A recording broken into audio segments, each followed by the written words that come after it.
아니 얘가 왜 이런다야.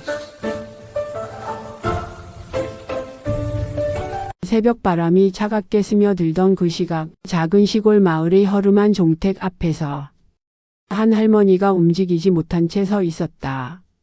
여행을 가겠다며 가방을 들어 올리는 순간 평소 말없이 곁을 지키던 검은 고양이 먹구가 돌연 날카로운 울음과 함께 그녀의 발 앞을 막아서고 가방끈을 사납게 물어뜯고 있었다. 사람들은 문틈 사이로 나와 미친 고양이 아냐 하고 중얼거렸지만 먹구의 눈빛에는 분명한 절박함이 배어 있었다. 대체 왜 이 고양이는 할머니의 외출을 그토록 막으려 하는 걸까? 누구도 알지 못했지만 그 조용한 새벽 공기 속에서는 이미 어떤 불길한 기척이 서서히 배어오고 있었다. 그녀의 손끝은 떨리고 먹구의 울음은 점점 깊어졌다. 그 사이에는 아직 밝혀지지 않은 이야기가 숨쉬고 있었다. 그 전말이 궁금하다면 잠시 귀를 기울여 주시기 바란다.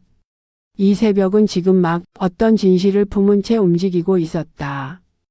안녕하세요. 저는 78해를 살아오며 늘 고요한 일상 속에서 조용히 나이 들어가고 있는 정혜라고 합니다. 젊은 시절에는 아이 둘 키우느라 정신없이 살았고 남편이 세상을 떠난 뒤에는 허름한 종택에서 혼자 지내며 계절이 바뀌는 소리와 마당에 떨어지는 낙엽을 벗삼아 살아왔습니다. 사람들은 저를 보며 혼자 사니 외롭겠다 라고 말하지만 저는 그 말에 늘 조용히 웃어 넘기곤 했습니다. 왜냐하면 제게는 오랫동안 함께해온 작은 동반자 바로 먹구가 있었기 때문입니다. 먹구는 12해 전 비 내리던 밤 우리 집 처마 밑에서 떨고 있던 작은 새끼 고양이였습니다. 까만 털에 가느다란 울음소리뿐이던 그 아이를 그냥 지나칠 수 없어 품에 안아 데려온 날부터 우리는 서로에게 의지하는 사이가 되었지요. 그 후로 먹구는 늘 제 곁을 지켰습니다. 제가 아플 때면 가만히 품에 안겨 있었고 손을 움직이기 힘든 날에는 식탁 가까이에 앉아 말없이 격려하듯한 눈빛을 보내주곤 했습니다. 저는 그 아이의 온기에 얼마나 많은 밤을 버텨냈는지 모릅니다. 세월이 흘러 먹구는 어느덧 늠름한 성묘가 되었고 저 역시 주름과 흰머리가 자라났지만 우리가 함께 보낸 시간만큼은 참 고맙고 따뜻했습니다. 그래서였을까요? 요즘 들어 먹구가 평소와 달리 제 주변을 맴돌며 유난히 예민한 모습으로 저를 살피던 것도 저는 별 의미 없이 넘겼습니다. 나이가 들면 고양이도 성격이 변하나 보다 하고 대수롭지 않게 생각했지요. 하지만 그 작은 변화가 이렇게 큰 일의 시작이 될 줄은 정말 상상도 못했습니다. 저는 그 무렵부터 먹구가 왜 그렇게 제 발치에만 머무는지 이해하지 못했습니다. 먹구는 원래 독립적인 아이였습니다. 해가 중천에 떠오르면 느긋하게 일어나 마당을 한 바퀴 돌고 장독대 옆 돌담에 기대 햇볕을 즐기며 꾸벅꾸벅 졸곤 하던 아이였지요. 그런데 한 달 전부터 먹구는 제 그림자처럼 따라붙기 시작했습니다. 제가 새벽에 방문을 열면 이미 그 앞에서 기다리고 있었고 제가 물을 길러 우물가로 가려 하면 먼저 달려가 문턱을 막아선 뒤 낮게 울음소리를 냈습니다. 처음엔 귀여운 장난인가 했습니다. 나이가 들며 더 애정이 많아진 걸까 싶기도 했지요. 하지만 그 행동은 점점 더 심해졌고 어느 순간부터는 제가 밖으로 나가는 걸 극도로 막는다는 걸 알고 놀라지 않을 수 없었습니다. 어떤 날은 모처럼 읍내장을 보러 가려고 앞치마를 벗고 문을 열었는데 먹구가 잔뜩 부풀어 오른 꼬리로 제 다리를 감싸며 절대 나가지 못하게 막았습니다. 제가 한 발짝 움직일 때마다 먹구는 앞발로 제 바지자락을 붙잡고 울먹이는 듯한 소리를 냈습니다. 그 눈빛은 정말 이상했습니다. 두려움, 걱정 그리고 말 못할 초조함이 섞여 있었지요. 마치 제가 문 밖으로 나가면 큰일이 난다고 말하는 것 같았습니다. 저는 그때부터 마음 한켠이 조금씩 불편해지기 시작했습니다. 혹시 이 아이가 어디 아픈 건 아닐까? 나에게 무슨 일이 생길 거라고 느끼는 걸까? 그런 생각까지 스쳤지만 스스로도 말도 안 된다고 고개를 저었습니다. 그러나 이상한 일은 그때부터 동네 사람들도 느끼기 시작했다는 겁니다. 평소 제가 조용히 일만 하던 사람인데 그 무렵부터 표정이 자주 굳어 있다고들 했습니다. 살짝 불어난 주름 사이로 늘 걱정이 배어 있고 말을 할 때도 자꾸 주변을 살피며 산만해 보였다고 말이죠.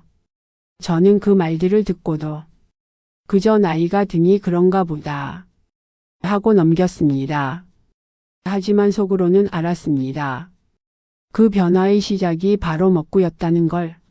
먹구가 어느 순간부터 제 발자국 하나하나를 따라다니고 제가 문 밖으로 나가면 울부짖듯 막아서는 모습은 단순한 집착이나 애정이 아니었습니다.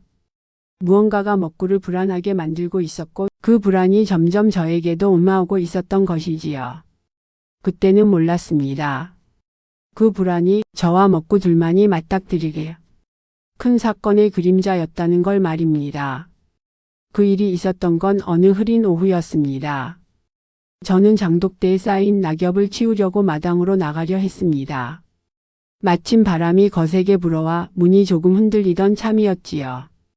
그런데 먹구가 마치 기다렸다는 듯 문 앞에서 제 눈을 똑바로 바라보며 섰습니다. 보통 때 같으면 문이 열리는 소리에 슬며시 비켜서곤 했는데 그날은 문지방 위에 몸을 딱 붙이고 절대 지나가지 못하게 막았습니다. 저는 순간 그 눈빛에서 묘한 기시감을 느꼈습니다. 그 눈빛은 예전에 아들이 떠나던 날의 눈빛과 어딘가 닮아 있었습니다. 말없이 무언가를 붙잡으려고 애쓰던 떠나지 말라고 조용히 애원하던 그 눈빛 말입니다.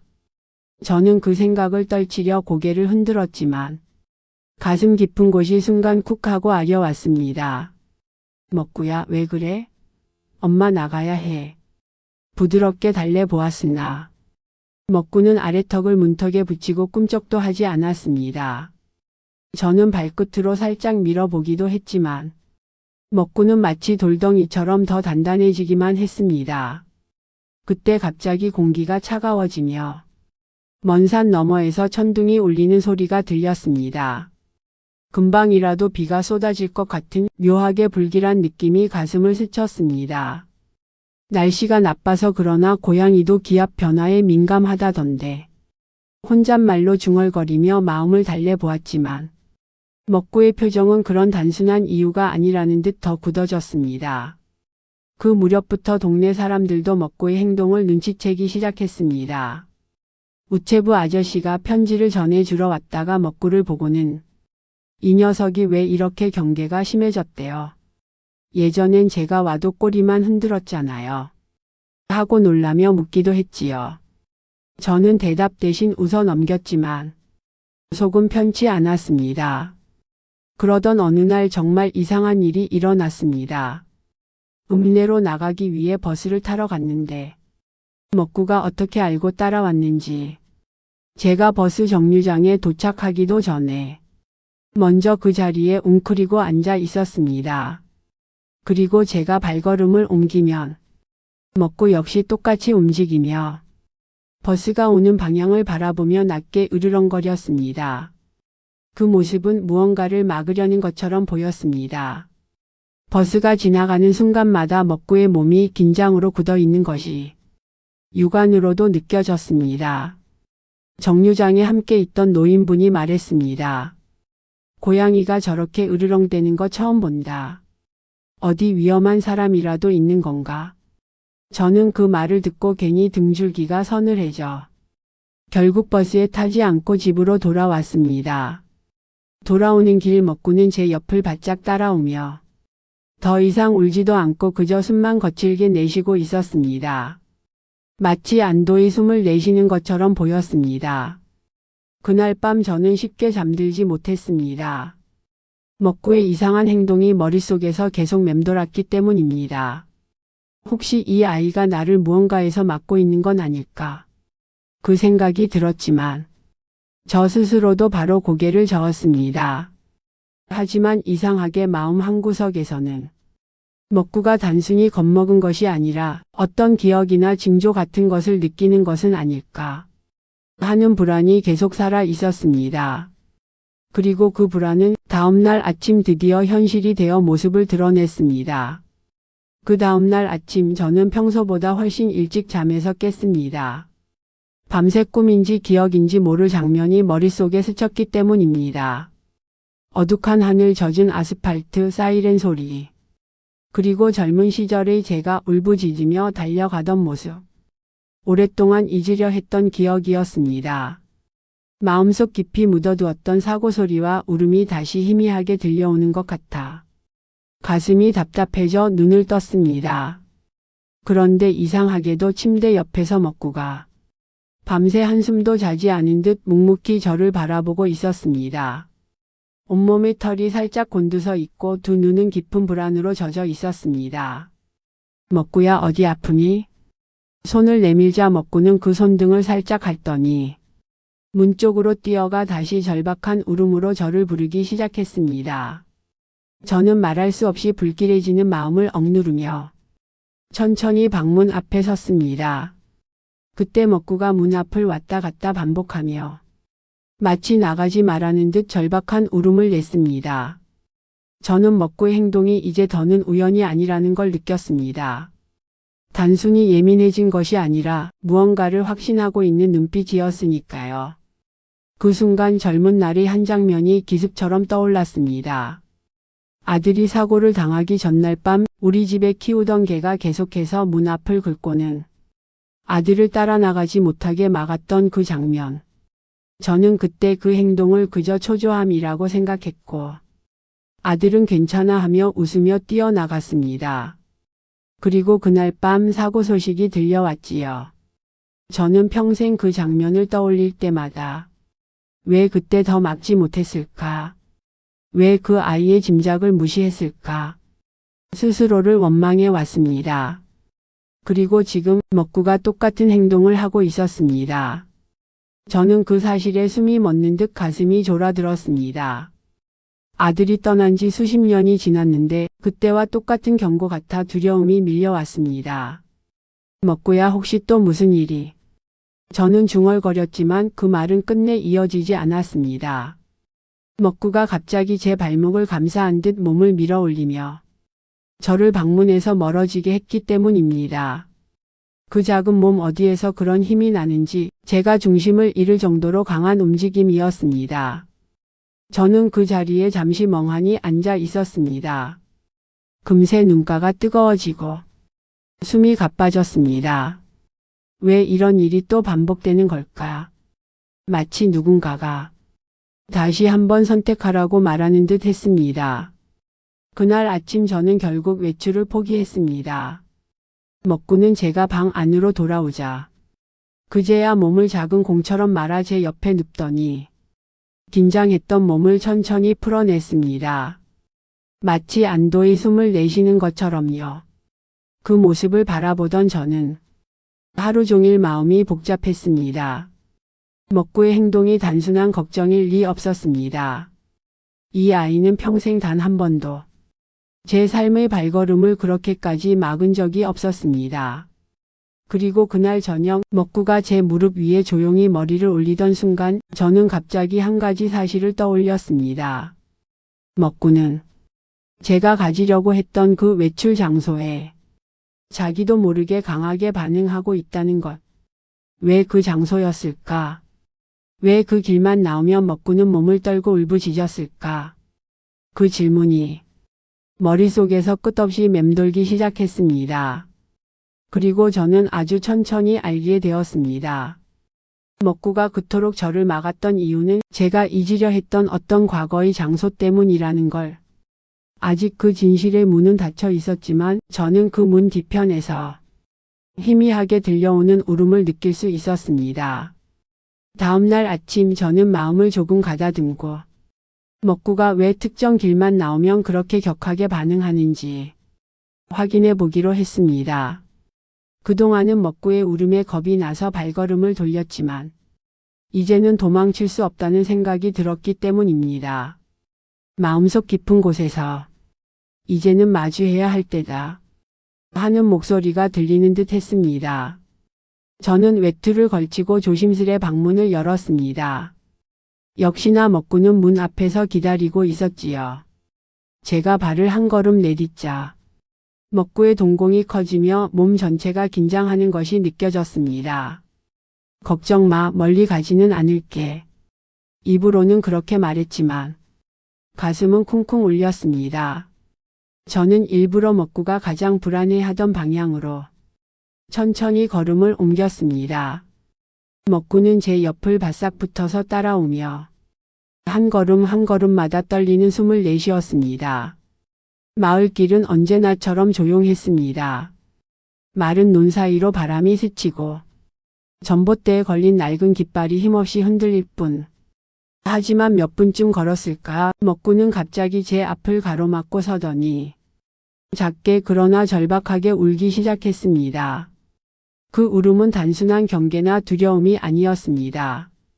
마치 제가 더 이상 이 길을 가면 안 된다고 붙잡는 울음이었습니다. 저는 그 길 끝을 바라보았습니다. 그리고 그 순간 오랫동안 일부러 외면해왔던 어떤 장소가 시야에 들어왔습니다. 바로 아들이 마지막으로 걸어 나갔던 그 길. 사고 소식을 들었을 때 제가 가장 먼저 달려갔던 그 비탈진 커브길. 멀리서 보이기만 해도 가슴이 쪼여오던 곳. 나는 수십 년 동안 그 길을 피하며 살아왔습니다. 다시는 바라보지 않겠다고, 내 마음이 다시 부서지는 일을 견딜 자신이 없다고 스스로에게 말해왔습니다. 그런데 먹구는 제가 그 길 방향으로 발을 돌릴 때마다 언제나 몸을 부풀리고 울부짖었었지요. 그제야 깨달았습니다. 먹구는 그날의 냄새를 알고 있었던 것입니다. 어린 아들이 마지막으로 집에서 나갔던 날, 제가 울음도 나오지 않던 밤에 꼬박 끌어안고 울었을 때 제 옷과 손 머리카락에 묻어있던 그 절망의 냄새를, 먹구는 제가 그 냄새를 다시 품지 않기를, 그 길을 다시 마주하며 또다시 무너지는 모습을 보지 않기를 온몸으로 막고 있었던 것이지요. 그 사실을 깨닫고 나자 다리가 후들거려 움직일 수가 없었습니다. 눈앞이 흐려지고 한동안 바람 소리만 뚜렷하게 들렸습니다. 먹구는 제 발치에 앉아 부드럽게 제 다리를 스치며 마치 괜찮아질 때까지 기다릴게 라고 말하는 듯 했습니다. 저는 주저앉은 채 한참을 움직일 수 없었습니다. 그리고 그때 멀리서 마을 사람들이 다급한 소리가 들려왔습니다. 정의 어르신, 거기 계셨어요? 방금 저 길 아래에서 큰 사고가 있었어요. 저는 얼어붙었습니다. 사고? 그 길에서? 먹구가 절박하게 막아섰던 바로 그 길에서? 제 심장은 미친 듯이 뛰기 시작했습니다. 마치 수십 년 전의 시간이 한꺼번에 되돌아오는 것처럼 먹구는 제 옆에서 조용히 그러나 단단히 제 발을 막아섰습니다. 그 순간 저는 확신했습니다. 먹구는 단순히 나를 보호하려 했던 것이 아니라 과거로 다시 끌려가지 않도록 나를 지키고 있었던 것이라는 것을. 사고라니요? 지금 어디에서요? 제 목소리는 떨려 있었고 제 귀가 제가 내뱉은 말을 믿지 못하는 듯 먼 데서 울리는 소리처럼 희미했습니다. 마을 사람은 헐떡이며 손가락으로 저 멀리 S자 굽이기를 가리켰습니다. 바로 제가 조금 전까지 걸어가려던, 그리고 먹구가 온몸으로 막아섰던 그 길 아래였습니다. 승용차가 커브를 잘못 돌았대요. 길 아래로 떨어졌답니다. 사람들이 지금 구조하러 내려갔어요. 그 말을 듣는 순간 제 발끝에서부터 머리까지 차가운 전기가 번개처럼 스쳐 지나갔습니다. 저는 무의식 중에 몇 걸음 앞으로 나아가려 했습니다. 하지만 먹구는 번개처럼 제 앞을 막았습니다. 낮게 울지도 않았습니다. 그저 조용히 단단히 저의 발목을 앞발로 감싸지듯 붙잡았습니다. 그 순간이었습니다. 먹구의 눈빛 속에서 제가 잊으려 애써왔던 한날의 잔상이 거짓말처럼 되살아났습니다. 새벽 비가 억수같이 쏟아지던 그날, 아들은 금방 다녀올게요. 엄마라고 웃으며 나갔고 저는 그 웃음을 붙잡지 못한 채 그저 문턱에 기댄 채 바라보았지요. 아들이 돌아오지 못한 그 굽이길. 사람들이 큰 사고가 났다며 저를 부르던 그 비탈진 길. 그 이후로 저는 그 길을 향해 한 번도 제대로 서보지 못했습니다.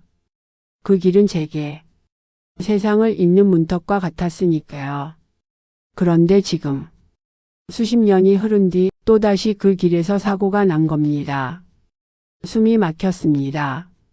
어르신 혹시 괜찮으세요? 마을 사람이 제 어깨를 붙잡아 주었지만 제 몸은 이미 굳어버린 뒤였습니다. 그리고 아주 천천히 믿을 수 없을 만큼 명확한 깨달음이 가슴 깊은 곳에서 떠올랐습니다. 먹고는 알았다. 제가 그 길을 다시 마주하면 과거가 다시 덮쳐올 것을, 제가 또다시 부서지는 순간을, 누군가를 잃은 그날처럼 억누르지 못하고 무너질 것을. 먹고는 어떤 위험 때문에 막은 게 아니라 제가 잃어버릴 마음을 지키려고 그 절박한 울음으로, 가방을 물어뜯던 그 격한 행동으로 집 앞에서 길을 막아섰던 것입니다. 저는 그 사실을 깨닫는 순간 힘이 풀려 그대로 주저앉았습니다. 눈물이 흐르려 했지만 묘하게도 이번엔 울리지 않았습니다. 그 대신 가슴 속에서 아주 미세한 숨결 같은 것이 살며시 일어나는 느낌이었습니다. 먹고는 제 무릎 앞으로 와서 조용히 앉았습니다. 그리고 제 손등에 코를 살짝 대었습니다. 마치 지나갈 수 없는 길이 있어도 괜찮아 라고 말하는 듯 했습니다. 바람이 불어오며 멀리서 사람들의 웅성거림이 더 크게 들려왔습니다. 누군가는 다쳤을 것이고 누군가는 그 길에서 또다시 울고 있을 것입니다. 하지만 저는 오랜만에 아주 깊은 곳에서 작은 결심이 일어나는 걸 느꼈습니다. 나는 더 이상 그 길에 매여 살지 않겠다고. 그리고 오늘 이 순간을 계기로 내 마음도 조금은 걸어 나올 수 있겠다고. 먹고는 제 곁에 한치도 떨어지지 않았습니다. 그 존재가 주는 온기만으로도 저는 오래 묵은 어둠 속에서 아주 조금씩 빛을 볼 준비가 되어 가는 듯 했습니다. 사고 소식이 잠잠해지고 사람들이 하나둘 현장으로 달려가던 그 순간 저는 먹고와 함께 그 자리에 멈춰서 있었습니다. 늘 그 길을 피해 살았던 제 발걸음이 오늘 처음으로 그 방향을 향해 잠시 흔들렸고, 먹고는 그 미세한 흔들림까지도 놓치지 않은 듯 다시 제 앞으로 와서 조용히 앉았습니다. 이번에는 으르렁도 짖음도 없었습니다. 그저 괜찮아질 때까지 천천히, 그런 눈빛이었습니다. 저는 먹고 옆에 쭈그려 앉아 그 부드러운 갈색 털을 천천히 쓰다듬었습니다. 그 온기는 오래된 상처를 누르는 따뜻한 찜질처럼 제 손끝에 번졌습니다. 먹구야. 나는 왜 오늘까지도 그 길을 못 잊었을까? 제 입에서 불쑥 나온 말에 먹구는 천천히 고개를 기울였습니다. 저를 이해하려는 듯한 그 표정이 왠지 사람 같아 보이기까지 했습니다. 그날 내가 알 리 없지만 내가 가장 사랑했던 사람을 잃었단다. 말을 꺼내는 순간 가슴 속에 눌려있던 돌덩이가 조금은 움직이는 듯 했습니다. 먹구는 제 무릎 위에 턱을 올렸습니다. 아주 가벼운 무게였지만 내내 혼자 울음을 삼켜오던 제 마음에는 그 턱 하나가 누군가의 팔처럼 느껴졌습니다. 그때였습니다. 멀리서 들려오는 구조대원의 고함과 경찰차의 사이렌 소리가 바람을 타고 울려왔습니다. 저는 본능적으로 몸을 움츠렸고 먹고는 즉시 제 옆구리를 감싸듯 밀착했습니다. 마치 괜찮아, 나는 여기 있어. 그렇게 말해주는 것 같았습니다. 그 순간 저는 깨달았습니다. 먹구가 오늘 지킨 것은 제가 다칠 몸이 아니라 제가 다시는 꺼내보지 않으려던 마음이라는 것을. 사고가 난 길은 제가 수십 년 동안 두려움과 회피로 덮어두었던 제 마음의 가장 깊은 동굴 같은 곳이었습니다. 하지만 먹구는 그 동굴을 억지로 열지 않았습니다. 다만 제가 너무 깊은 어둠에 다시 빠져들지 않도록 입구를 지켜주었을 뿐입니다. 고맙다 먹구야. 그 말을 처음 입 밖에 내는데 왜 그렇게 오래 걸렸는지 모르겠습니다. 하지만 말하고 나니 오랜 장마 끝에 첫 햇살이 스며드는 듯 가슴이 조금씩 따뜻해졌습니다. 저는 천천히 일어섰습니다. 아직 완전히 떨리기는 했지만 발바닥에 전해지는 흙의 감촉이 이상하게도 단단하게 느껴졌습니다. 먹구도 제가 일어나자 지켜보듯 천천히 함께 일어났습니다. 어디든 제가 가는 방향이며 그저 묵묵히 따라올 준비가 되어 있는 듯 했습니다. 그래 오늘은 돌아가자. 하지만 다음에는 내가 조금 더 용기 내볼게. 제 말이 끝나자 먹구는 조용히 꼬리를 한번 흔들었습니다.